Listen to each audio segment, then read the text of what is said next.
ألا بذكر الله تطمئن القلوب. بسم اللہ الرحمن الرحیم الحمد للہ رب العالمین والعاقبۃ للمتقین والصلاة والسلام علی سید المرسلین وعلی آلہ واصحابہ اجمعین اما بعد فاعوذ باللہ من الشیطان الرجیم بسم اللہ الرحمن الرحیم قل ان صلاتي ونسكي ومحياي ومماتي للہ رب العالمین لا شریک لہ صدق اللہ العظیم۔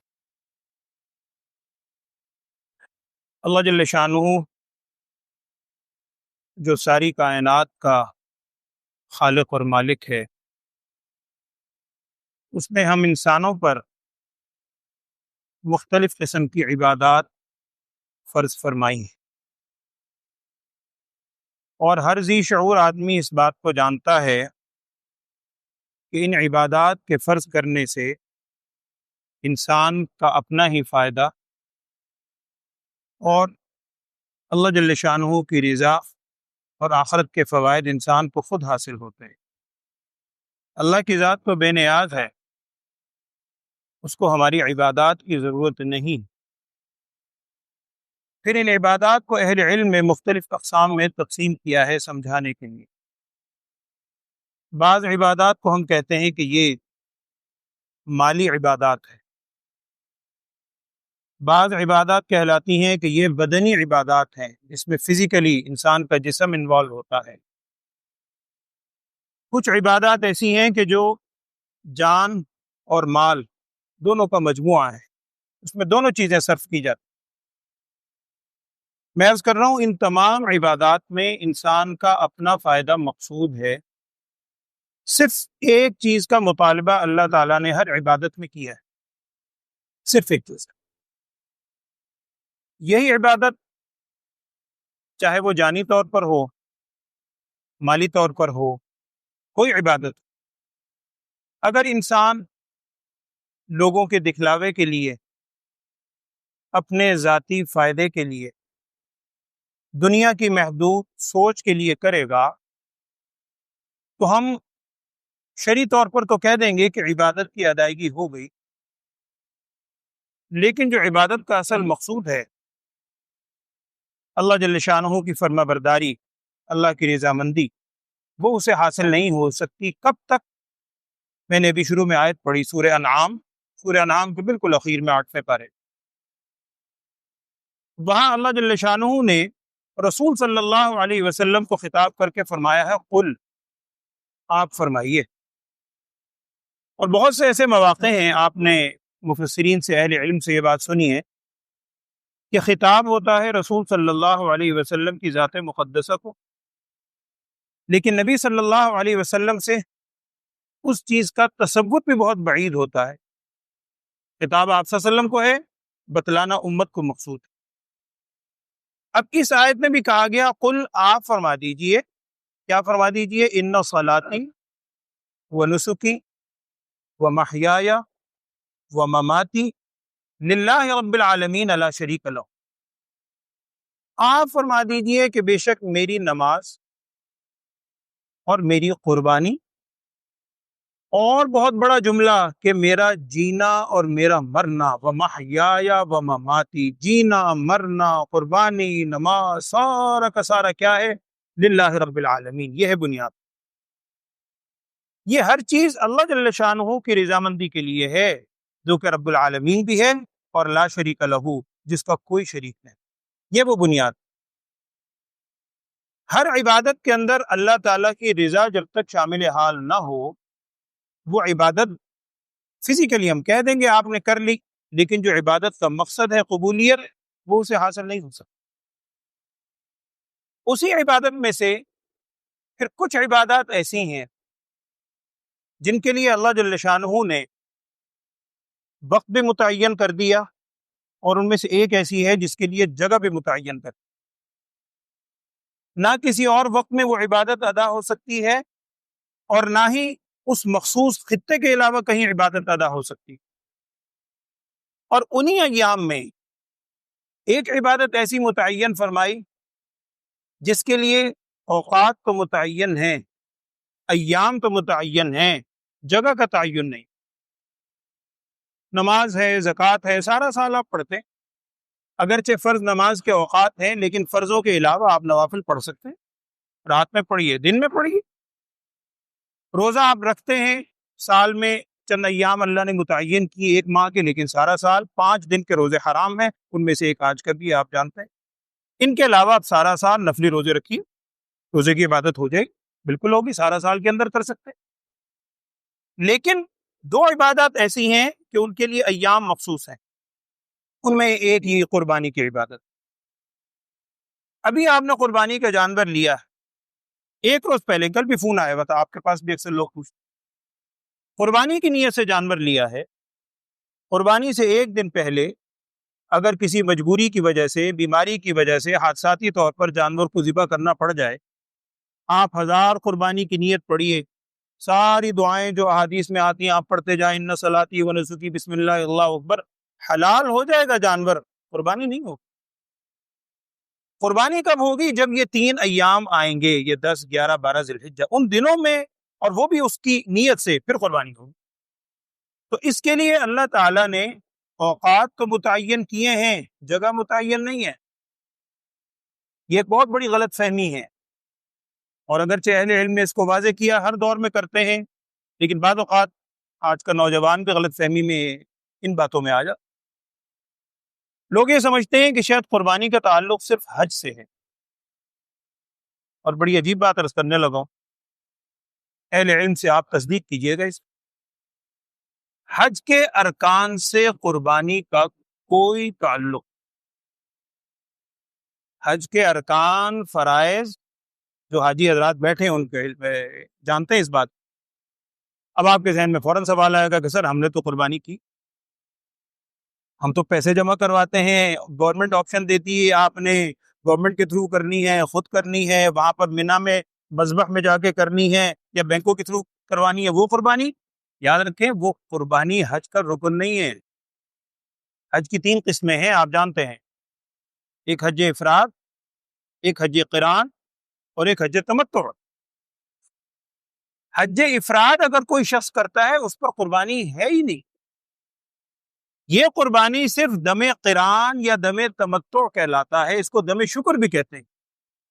فمن تمتع بالعمرۃ الی الحج فما استیسر من الہدی، قرآن بھی کہہ رہا ہے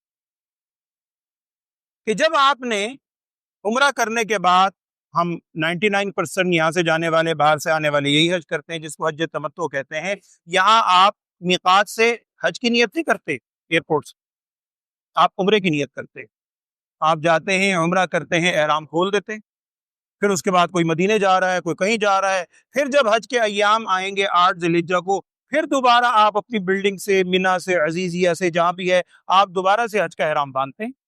تو یہ جو حج اور عمرے کے درمیان میں آپ نے تمتع، فمن تمتع بالعمرۃ الی الحج، اسی سے حج تمتع ہے، جو آپ نے تھوڑا سا نفع اٹھایا ہے، اس کے شکرانے کے طور پر ایک قربانی۔ میں صرف یہ عرض کر رہا ہوں کہ اس قربانی کے لیے اللہ تعالیٰ نے اوقات تو متعین کی ہیں، جگہ متعین نہیں ہے۔ اب آپ یہاں بیٹھے میں قربانی کریں گے انشاءاللہ اللہ کی توفیق سے، یہ صرف حاجیوں پر تھوڑی، حاجی وہاں اپنے طور پر کر رہے ہیں، آپ یہاں کر رہے ہیں، امریکہ والے اپنے حساب سے کر رہے ہیں، یورپ والے اپنے حساب سے کر رہے ہیں۔ اوقات ہیں، جگہ نہیں ہے یہ قربانی کی عبادت۔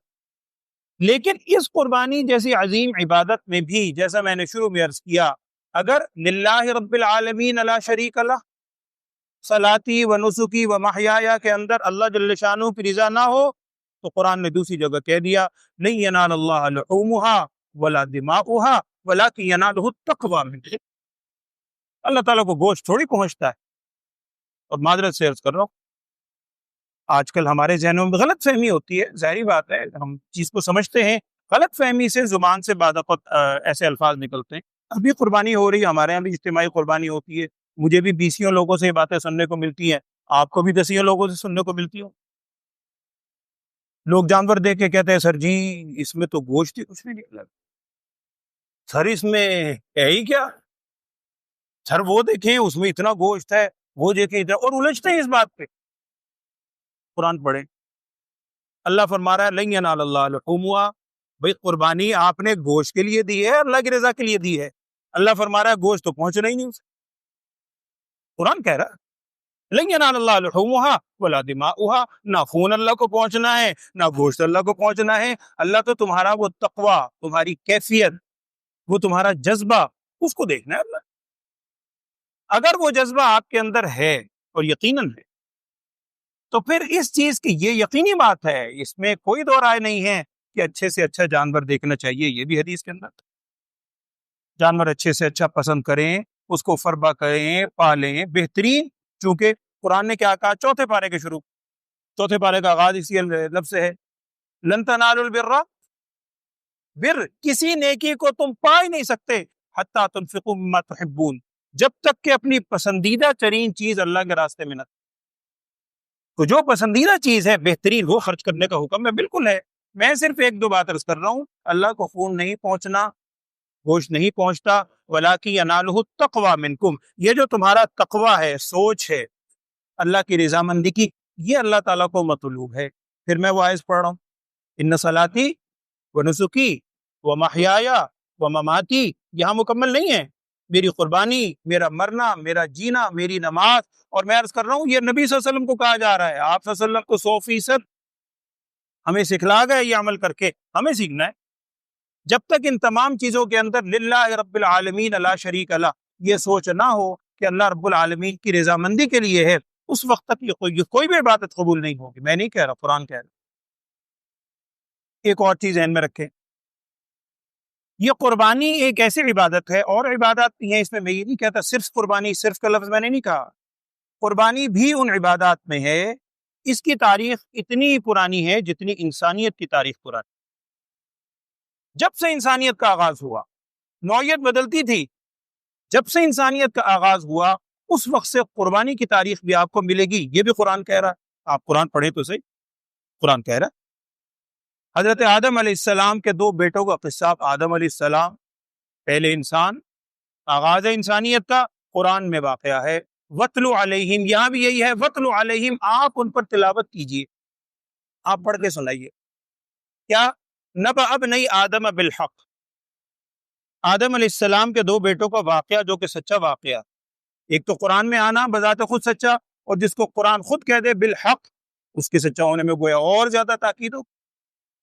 وَاتْلُ عَلَيْهِمْ نَبَأَ ابْنَيْ آدَمَ بِالْحَقِّ، وہاں الفاظ کیا ہیں قرآن میں؟ اِذْ قَرَّبَا قُرْبَانًا، قرآن کہہ رہا ہے جب ان دونوں نے قربانی دی، ابنی آدم، آدم علیہ السلام کے دو بیٹوں نے، حابیل و قابیل، اور فَتُقُبِّلَ مِنْ أَحَدِهِمَا وَلَمْ يُتَقَبَّلْ مِنَ الْآخَرِ، قرآن کہہ رہا ہے اللہ نے ایک کی قربانی قبول کر لی، دوسرے کی قبول کر نہیں کی۔ اور وہاں بھی آگے الفاظ یہ ہیں کہ اللہ قبول کرتا ہے متقین، تقوی والوں کی چیز قبول ہوتی ہے۔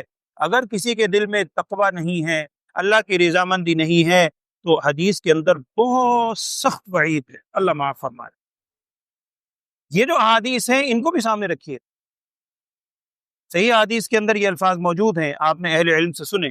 میں وقت بہت کم ہے، میں مختصر حدیث کے الفاظ عرض کر دیتا ہوں۔ نبی صلی اللہ علیہ وسلم نے ارشاد فرمایا قیامت میں اللہ کے حضور تین قسم کے آدمی آئیں گے، ان میں ایک قرآن کا عالم اور قاری ہوگا، بہترین قرآن پڑھنے والا، بہترین قرآن کی فہم رکھنے والا، لوگوں کو بہت زیادہ درس و تدریس کرنے والا، اور ایک شہید، اللہ کے راستے میں اپنی جان قربان کرنے والا، وہ حاضر ہوگا، اور تیسرا ایک بہت بڑا سخی، بہت مال و دولت غرباء پہ لٹانے والا، یہ تینوں حاضر کیے جائیں گے۔ اب ہمارے ذہنوں میں آتا ہے کہ اگلی حدیث کے اگلے جملے میں شاید ان کا اعزاز ہوگا، اللہ انہیں کیا مقام دے گا، کیا درجات دے گا، نہ حدیث ہے، نیت کے صرف فرق ہے۔ نبی صلی اللہ علیہ وسلم نے ارشاد فرمایا ایک عالم اللہ کی بارگاہ میں آئے گا، اللہ ہم سب کو معاف فرمائے، آمین۔ اس سے اللہ تعالیٰ پوچھیں گے میں نے تجھے علم کی دولت دی تھی، میں نے یہ دولت دی تھی، یہ دولت دی تھی، ذہانت دی تھی، کہاں خرچ کیا؟ اب وہی کہے گا جو ہم نے دیکھا دنیا میں، کہے گا اللہ تعالیٰ میں نے یوں علم دیا، یوں لوگوں کو پڑھا پڑھایا، یوں کیا۔ اب کس کے آگے اقرار کر رہا ہے؟ اس ہستی کے آگے انہ علیم بذات الصدور، جو انسان کے دلوں کے بھید کو بھی جانتا ہے۔ کرامن کاتبین کو بھی خبر نہیں ہے، وہ دلوں کی کیفیت کو وہی نیت ہے۔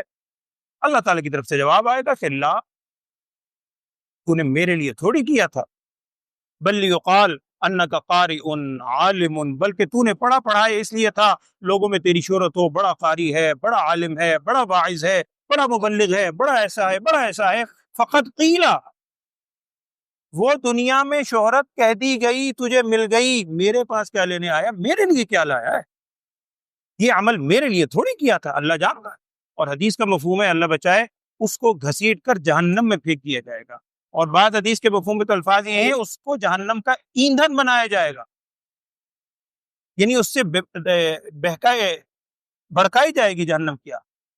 اسی طرح ایک شہید کو لائے گا، اس کا قطعاً یہ مطلب نہیں ہوتا کہ آپ علم پڑھنا پڑھانا چھوڑ دیں، یہ شہادت کی تمنا چھوڑ دیں، صرف مقصد یہ ہے کہ نیت کی اصلاح کریں، یہ ہے سچ۔ اب شہید کو لایا جائے گا، اللہ اس سے پوچھے گا میں نے تجھے جانی قوت دی تھی، مال دیا تھا، جسم دیا تھا، کہاں خرچ کیا؟ وہ بھی کہے گا میں نے یوں لڑا، یوں میں نے کیا، حتیٰ کہ جان تک قربان کر دی۔ اللہ فرمائیں گے قربان تو کی، میرے لیے تھوڑی کی، شہرت کے لیے کی، لوگوں میں تیری بڑی شہرت ہو، انکا جریٌ، بڑا جری آدمی ہے، بڑا بہادر آدمی ہے، فقط قیلا، وہ دنیا میں تجھے شہرت مل گئی، میرے پاس کیا لایا ہے۔ اسی طرح سخی کو لایا جائے گا، اس سے مال کے بارے میں سوال ہوگا، میں نے مال دیا تھا، وہ بھی کہے گا میں نے مال یوں خرچ کیا، یوں کیا۔ اللہ فرمائے گا اللہ میرے لیے کہاں کیا؟ تو میں عرض کر رہا ہوں چلے وہ تو ایک طرف ہے، ہم ابھی قربانی کی عبادت کرنے لگے ہیں انشاءاللہ، اتنی عظیم عبادت، اس میں اصل بنیاد وہی ہے، جب تک ہماری نیت درست نہ ہو، اللہ تعالیٰ کی رضا کی خاطر نہ ہو، اس وقت تک کوئی عمل قابل قبول نہیں۔ یہ ہے تقویٰ، وَلَٰكِن يَنَالُهُ التَّقْوَىٰ مِنْكُمْ لَن يَنَالَ اللَّهَ لُحُومُهَا وَلَا دِمَاؤُهَا۔ خاص قربانی کے حوالے سے نہ خون پہنچتا ہے نہ گوشت پہنچتا ہے، تمہارا تقویٰ وہاں تک پہنچے گا۔ اللہ ہمیں اس خلوص نیت کی بھی توفیق دے، اللہم آمین۔ کوشش کیا مکلف ہے، کوشش کرے۔ آپ نے غور کیا ہوگا نماز کا جب سلام پھیرتے ہیں، نماز کا سلام پھیرتے ہی، اور یہ مسنون عمل ہے، اور بعض اوقات بڑا چونکتا ہے انسان، آپ نے نماز کا سلام پھیرا، نماز کا سلام پھیرتے ہی اللہ اکبر، اور اس کے بعد کیا؟ استغفر اللہ استغفر اللہ استغفر اللہ۔ حدیث میں بھئی نماز پڑھی، آپ نے کوئی گناہ کیا؟ استغفر اللہ۔ مسجد میں آپ بیٹھے ہیں، باوضو آئے ہیں، با جماعت نماز پڑھی ہے، اپنے تئیں پوری کوشش کی ہے، اور سلام پھیر کے استغفر اللہ استغفر اللہ استغفر اللہ، تو غلط کام تھوڑی کیا ہے۔ اس کی وجہ بھی یہی لکھی ہے علماء نے کہ نماز جیسی شایان شان عبادت، اللہ جل شانہ سے ملاقات مناجات کے لیے عبادت متعین کی، اس عبادت کی جیسی شان تھی، اے اللہ ہم اس شان کو ادا نہیں کر سکتے، ہم نے کوشش تو کی ہے اپنے تئیں، لیکن ہمیں معاف فرما، ہم نماز کے اس حق کو ادا نہیں کر سکتے۔ بقول شخص سے جان دی، جان بھی اگر دے دیں اس کی اللہ کے راستے میں، جان دی ہوئی اسی کی تھی، حق تو یہ ہے کہ حق ادا نہ ہوا، حق تو کبھی ادا ہی نہیں ہو سکتا، تو اس لیے سلام پھیرتے ہی استغفار۔ تو میں عرض کر رہا ہوں خلوص نیت کی اصلاح کی کوشش کے ہم مکلف ہیں، وہ کریں، ہاں عمل کرنے کے بعد اللہ تعالیٰ سے پھر توبہ کریں، استغفار کریں، اللہ تعالیٰ ہمیں معاف فرما، ہم حق ادا نہیں کر سکے، محض اپنے فضل و کرم سے یہ توفیق بھی تو نے بخشی ہے، دل میں نیت کی درستگی کی بات بھی تو نے ڈالی ہے، نیت کی درستگی کی کوشش بھی ہم نے تیرے ہی رحم سے کی ہے، رحمت سے، اب تو خاص اپنے اس فضل کو مزید عام فرما کہ اس کو محض اپنے فضل و کرم سے قبول بھی فرما۔ تو یہ کیفیت جب آپ کریں گے، اس کیفیت سے قربانی ادا کریں گے، تو وہ بات ہی اور ہوگی۔ ایک اور بات، یہ بھی آج کل بڑا، خاص طور پر سوشل میڈیا کی وجہ سے، ویسے بھی آج کل بڑا ایک عام جملہ بولتے ہیں، ہم کہتے ہیں جناب یہ قربانی جو ہم کرتے ہیں سر، اور آج کل دیکھیں حالات ایسے ہیں، غربت اتنی ہے، کیلکولیٹ کرتے ہیں جناب، دیکھیں ایک علاقے میں ایک شہر میں اتنی قربانیاں ہوئیں، اتنی ہزار اتنی لاکھ، اس کو پھر ملٹیپلائی کرتے ہیں، اچھا جی ایک جانور اتنے کا آیا تو پتہ نہیں کروڑوں اربوں روپیہ بن رہا ہے پورے ملک میں۔ سر اتنا اربوں روپیہ ہم اگر غریبوں میں ویسے تقسیم کریں تو غربت ایک سال میں 2 سال میں اس کی ریشو کہاں سے کہاں پہنچ جائے گی، پتہ نہیں کیا کیا دلائل الٹے سیدھے قلابے میں لائے جاتے ہیں۔ بات وہی ہے، ہم اصل میں قربانی کو سمجھے نہیں، اللہ گوشت تھوڑی مانگ رہا ہے تم سے، نہ اللہ خون مانگ رہا ہے، نہ اللہ کو پیسے کی حاجت ہے۔ اللہ کیا مانگتا ہے؟ اب اس قربانی کا آغاز کہاں سے ہے؟ میں نے پچھلے دنوں بھی یہاں ایک بات عرض کی تھی، مجھ سے ایک صاحب نے پوچھا، باقاعدہ الجھ رہے تھے، کہنے لگے جناب ایک صاحب کہہ رہے ہیں کہ یہ قربانی جو ہے نبی صلی اللہ علیہ وسلم کی سنت ہے، الجھ رہے ہیں، اور بلکہ انہوں نے تو کہا کہ ہماری ایک مسجد میں باقاعدہ جھگڑا کھڑا ہو گیا، اس علم ہے نہیں، چھوٹی چھوٹی باتوں کو لے کے جھگڑا۔ ایک کہہ رہا ہے کہ جناب یہ قربانی نبی صلی اللہ علیہ وسلم کی سنت ہے، دوسرا کہہ رہا ہے لے آپ صلی اللہ علیہ وسلم نے خود فرمایا سنت ابیکم ابراہیم، ابراہیم علیہ السلام کی سنت ہے۔ تو اللہ کے بندو یہ سوال ہی غلط ہے بھائی، سنت ابیکم ابراہیم، رسول صلی اللہ علیہ وسلم فرما رہے ہیں کہ تمہارے باپ ابراہیم علیہ السلام کی سنت طریقہ ہے 100%، ابراہیم علیہ السلام نے عمل کیا ان کا طریقہ، جب اسی عمل کو نبی صلی اللہ علیہ وسلم نے فالو کیا، آپ صلی اللہ علیہ وسلم نے عمل فرمایا، تو حضور صلی اللہ علیہ وسلم کی سنت بھی ہو گئی۔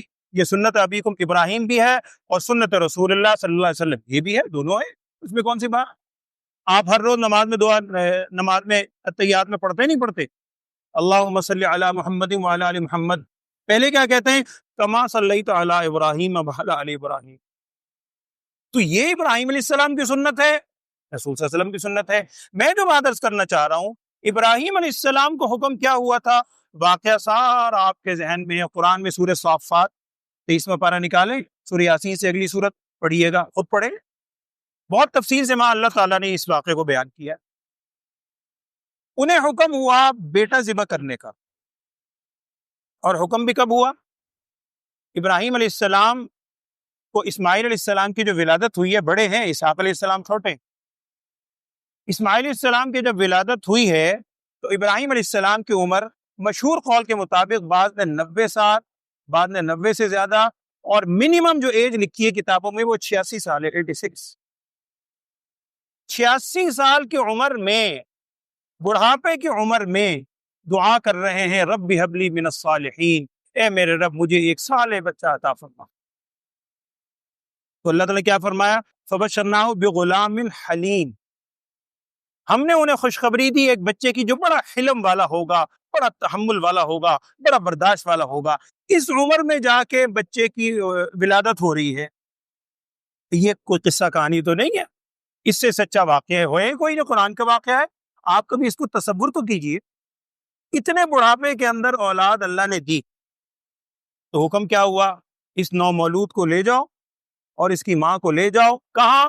بواد غیر ذی زرع عند بیتک المحرم، قرآن کہہ رہا ہے ایسی وادی میں غیر ذی زرع، اب تک غیر ذی زرع ہے جہاں پر زراعت نہیں ہوتی، وہ مکہ کی وادی میں، اور آپ میں سے تقریباً سب حضرات گئے ہوں گے، کبھی آپ وہاں سے گزرتے ہوئے 1 منٹ کے لیے تصور تو کر کے دیکھیں، جب آپ جدہ سے مکہ جا رہے ہو، چھوٹا سا رستہ، ان پہاڑوں سے بہترین ایئر کنڈیشن گاڑیوں میں بیٹھتے ہوئے آپ گزرتے ہیں، کبھی پہاڑوں کو دیکھ کے آنکھیں بند کر کے تصور تو کریں وہ کیا وقت ہوگا۔ سنت ابیکم ابراہیم کہہ دینا بڑا آسان ہے، گوشت ذبح کر کے کھا لینا بھی بڑا آسان ہے، لیکن سنت ابیکم ابراہیم کا ذرا تصور تو کریں۔ وہ اپنے نومولود بیٹے کو لے کر، حضرت ہاجر علیہ السلام کو لے کر روانہ ہوئے ہیں، اور اس وقت تو تصور بھی کچھ نہیں تھا، وہاں بیت اللہ کے قریب چھوڑ کر نہ بیت اللہ ہے، نہ آبادی ہے، نہ کچھ ہے، وہ سارا واقعہ آپ جانتے ہیں، قبیلہ بنی جرہم آیا، آباد ہوا، بڑے ہوئے، زمزم نکلا، اچھا وہ بچے کو وہاں چھوڑ کر آ جائیں، ٹھیک ہے اللہ تیرا حکم ہے، آ گئے۔ اب اس کے بعد حکم کیا ہوتا ہے؟ قرآن نے کیا کہا؟ فلما بلغ معہ السعی، قرآن کے الفاظ ہیں، وہی سورہ صافات۔ سعی اصل میں کہتے ہیں تھوڑا سا محنت، اسٹرگل، سعی بھی ہم اسی لیے وہ صفا مروہ کے درمیان سعی کرتے ہیں، بھاگنا دوڑنا، مشقت۔ تو فلما بلغ معہ السعی، جب اسماعیل علیہ السلام پہنچے تھوڑی سی ایسی عمر کو کہ ہاتھ بٹا سکیں۔ اب یہاں قرآن نے وضاحت نہیں کی، کسی صحیح حدیث میں بھی عمر کی وضاحت نہیں ہے، بعض تفاسیر میں لکھا ہے، کچھ کہتے ہیں 12 سال عمر تھی، 12-13 سال کے قریب عمر تھی حضرت اسماعیل علیہ السلام کی۔ وہ بچہ جو اتنی مرادوں سے بڑھاپے میں ہوا، جب ان کی عمر 12-13 سال تھی تو حضرت ابراہیم علیہ السلام تو 100 سال کے قریب ہوگا، اس وقت حکم ہوا، وہ قرآن نے آگے کہا کہ میں نے خواب دیکھا ہے، انی ارا فی المنام انی اذبحک، اے بیٹے میں نے خواب دیکھا ہے میں تجھے ذبح کر، اور ایک دن خواب دیکھا، دوسرے دن پھر خواب دیکھا، اور بعض لوگ عرفہ کو عرفہ کہنے کی وجہ یہ لکھتے ہیں، میدان عرفہ، واللہ عالم۔ بعض کہتے ہیں عرفہ، اس کو یوم عرفہ جو کہتے ہیں 9 ذی الحجہ کو، کہ ابراہیم علیہ السلام نے پہلے 8 کو خواب دیکھا، تو بہرحال انبیاء کا خواب وحی ہوتا ہے، یہ آپ جانتے ہیں۔ نبی صلی اللہ علیہ وسلم نے فرمایا تھا کہ ہماری آنکھ سوتی ہے انبیاء کی، دل نہیں سوتا، دل بیدار رہتا ہے۔ انبیاء علیہ الصلوۃ والسلام کا خواب وحی ہے اللہ کی طرف سے۔ تو پہلے دن خواب دیکھا تو کچھ شک ہوا، پتہ نہیں یہ حکم ہے یا نہیں۔ اگلے دن پھر خواب دیکھا تو 9 ذی الحجہ کا دن تھا۔ اس دن گویا انہوں نے پہچان لیا، ابراہیم علیہ السلام نے یقین ہو گیا کہ واقعی یہ اللہ کا حکم، تو اس لیے اس کو عرفہ بھی اس دن کا نام رکھا، واللہ اعلم۔ بعض کہتے ہیں کہ اس میدان میں آ کے چونکہ آدم علیہ السلام اور حوا علیہ السلام کی ملاقات ہوئی تھی، ایک دوسرے کو شناخت کیا تھا، پہچانا تھا، اس لیے عرفہ کہتے ہیں۔ وقت ختم ہو رہا ہے، 1-2 منٹ ہے، میں بات اپنی مکمل کر رہا ہوں۔ تو اس میں جب ابراہیم علیہ السلام کو حکم ہوا بیٹے کو ذبح کرنے کا، اب ذبح کرنے کے لیے لے کر جا رہے ہیں، میں پھر عرض کر رہا ہوں ہم تصور بھی نہیں کر سکتے، اپنی اولاد تو دور کی بات، ابراہیم علیہ السلام کے واقعے کے طور پر پڑھ لیتے ہیں، سن لیتے ہیں، ہمارا ذہن اس کو تصور کرنے کے بھی شاید تیار نہیں ہے۔ وہ اتنا مرادوں والا بیٹا اس کو لے کر جا رہے ہیں، ذبح کرنے لے کر جا رہے ہیں، اور اس کے بعد قرآن نے کیا کہا؟ فلما اسلما۔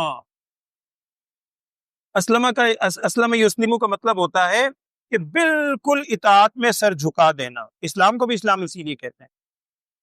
مسلم وہ ہے جو اللہ کے حکم کے آگے بالکل اپنے سر کو جھکا دے، سر تسلیم خم جسے ہم کہتے ہیں۔ فلما اسلما، جب وہ دونوں نے اپنا سر جھکا دیا، وتلہ للجبین، اور اپنی جبین پیشانی کو نیچے رکھ دیا، یہی دیکھنا تھا اللہ نے۔ مقصد ذبح کروانا تھوڑی تھا، مقصد تو وہ جذبہ تھا، اللہ کے حکم کے آگے سر تسلیم خم کرنا تھا۔ اب سوچئے ذرا، جس ہستی کو حکم ہوا بیٹے کو ذبح کرنے کا، انہوں نے پلٹ کے پوچھا کہ اللہ قصور تو بتا دیں، اے اللہ کوئی قصور، کوئی غلطی، اور اے اللہ تو کرنے والا ہے، میں تو چھری نہیں چلا سکتا، باپ کہاں رکھے گا، کسی اور سے چلوا دے، چلے بیٹا قربان کر دیتا ہوں، میری ہمت نہیں ہے۔ وہ پلٹ کے نہیں پوچھ رہے، بیٹا 100% بیٹا قربان کر دیا تھا۔ ہمیں آپ کو کہا گیا ہے کہ اپنی اولاد بھی اپنے پاس رکھو، بیٹا قربان نہیں کروانا، اور ہر مال و دولت والے پر ہے بھی نہیں۔ مال کے خاص تم اس مقام تک پہنچو، صاحب نصاب ہو تو قربانی کرنی ہے۔ اور سب سے بڑی بات یہ ہے، نبی صلی اللہ علیہ وسلم کی بعثت سے پہلے جو دیگر انبیاء گزرے ہیں، اس دور میں قربانی کی قبولیت کی صورت یہ ہوتی تھی، جس چیز کی بھی قربانی دی جاتی اس کو بلند مقام پہ رکھ دیتے۔ اس کا بھی ذکر قرآن میں ذکر ہے، سورہ آل عمران کے آخر میں اللہ جل شانہ کی طرف سے آسمان سے ایک آگ آتی اور اس کو جلا دیتی، بس جلا کے ختم، قبولیت ہو گئی۔ ہمیں اللہ تعالیٰ نے فرمایا خود ذبح کرو، جانور ذبح کرو، وہ بھی ہر شخص پر نہیں، اور ذبح کر کے گوشت بھی خود کھا لو۔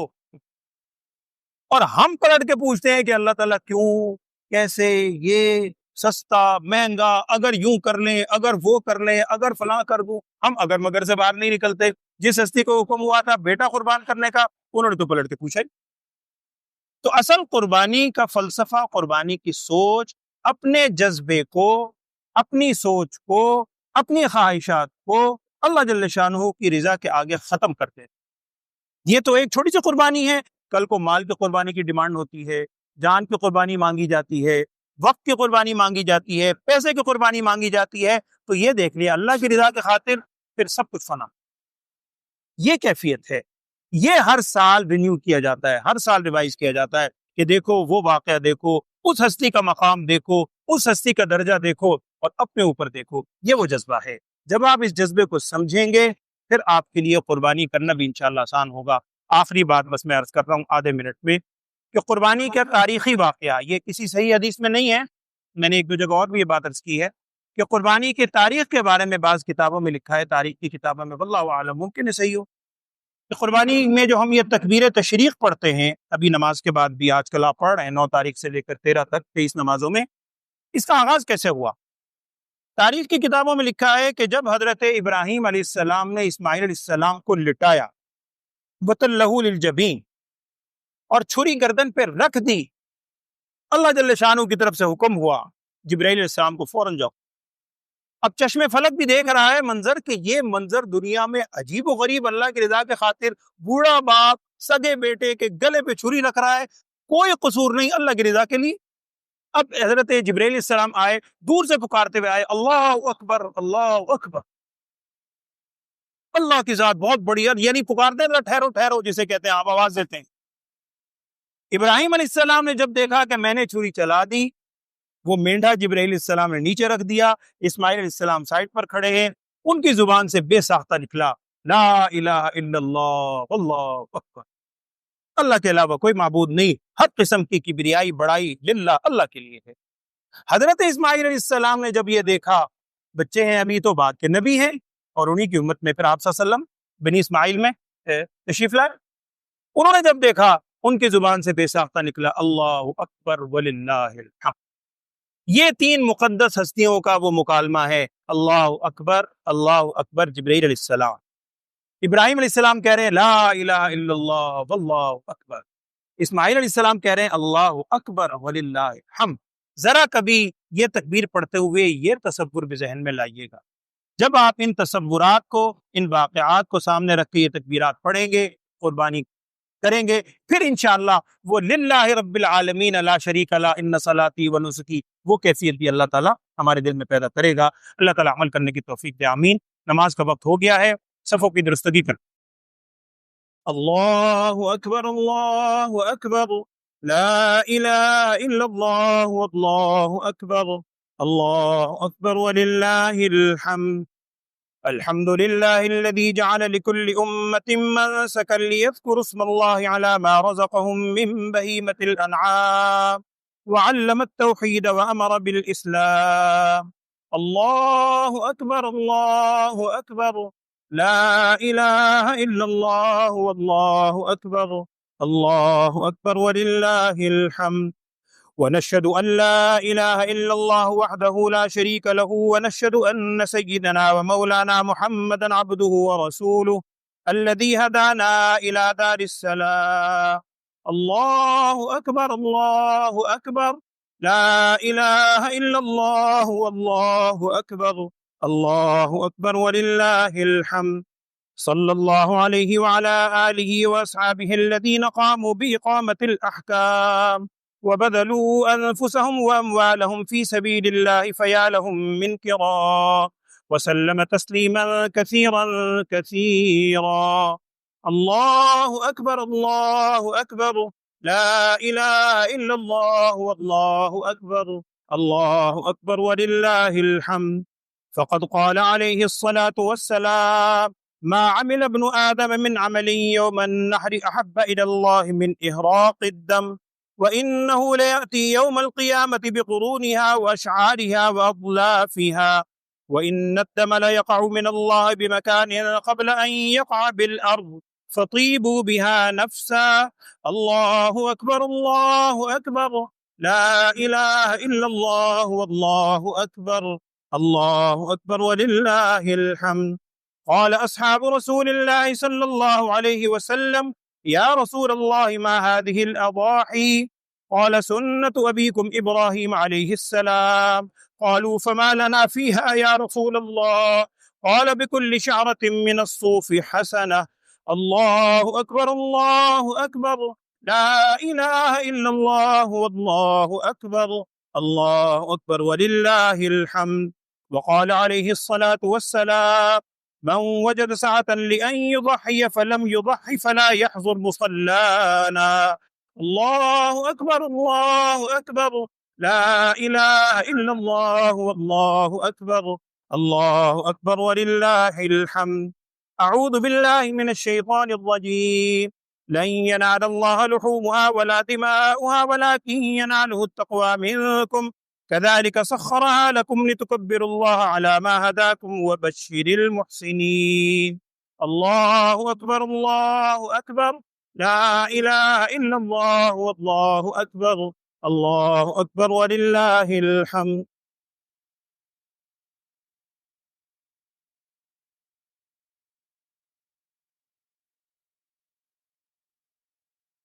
الله أكبر لا إله إلا الله والله أكبر ولله الحمد۔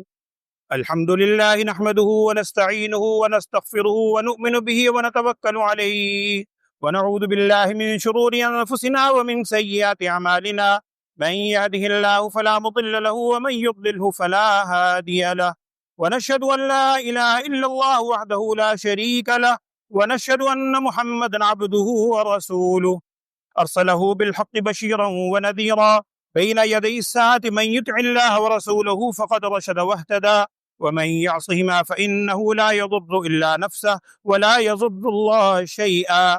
أعوذ بالله من الشيطان الرجيم.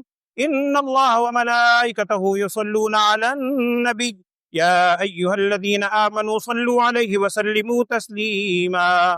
اللهم صل على سيدنا ومولانا محمد عبدك ورسولك، وصل على المؤمنين والمؤمنات والمسلمين والمسلمات، وبارك على سيدنا ومولانا محمد وأزواجه وذريته أجمعين. قال النبي صلى الله عليه وسلم: أرحم أمتي بأمتي أبو بكر، وأشدهم في أمر الله عمر، وأصدقهم حياء عثمان، وأقضاهم علي، وفاطمة سيدة نساء أهل الجنة، والحسن والحسين سيدا شباب أهل الجنة، وحمزة أسد الله وأسد رسوله رضي الله تعالى عنهم أجمعين. عباد الله رحمكم الله، إن الله يأمر بالعدل والإحسان وإيتاء ذي القربى وينهى عن الفحشاء والمنكر والبغي يعظكم لعلكم تذكرون. فاذكروا الله يذكركم، ولذكر الله تعالى أعلى وأولى وأعز وأجل وأتم وأهم وأكبر، والله يعلم ما تصنعون. الحمد لله رب العالمين. اللهم صل على سيدنا ومولانا محمد وعلى آل سيدنا ومولانا محمد وبارك وسلم ثم صل عليه. اللهم أرنا الحق حقا وارزقنا اتباعه، وارنا الباطل باطلا وارزقنا اجتنابه.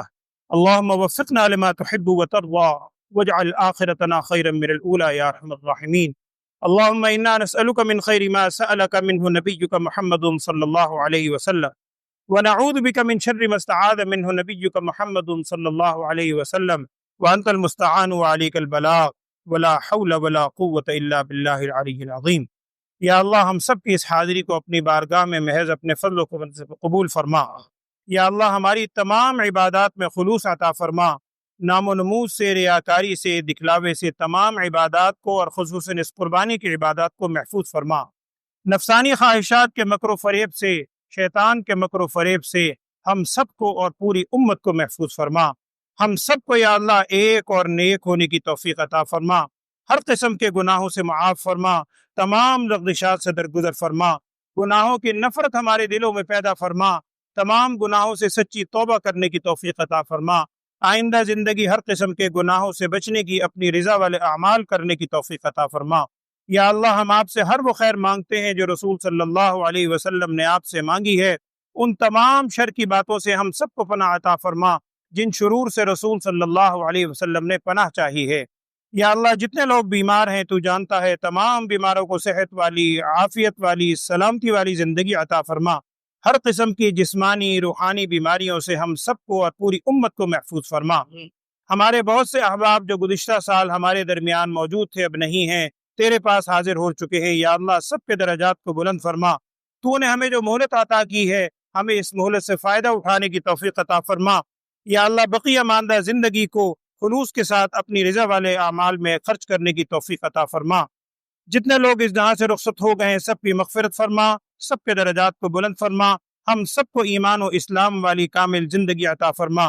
خصوصاً اس ملک کے لیے اور پوری امت مسلمہ کے لیے دعا فرمائے، اللہ تعالیٰ پوری امت مسلمہ کو متحد ہونے کی توفیق عطا فرما، کفر کے خلاف، کفر کی طاقتوں کے خلاف، طاغوت کے خلاف متحد ہونے کی توفیق عطا فرما۔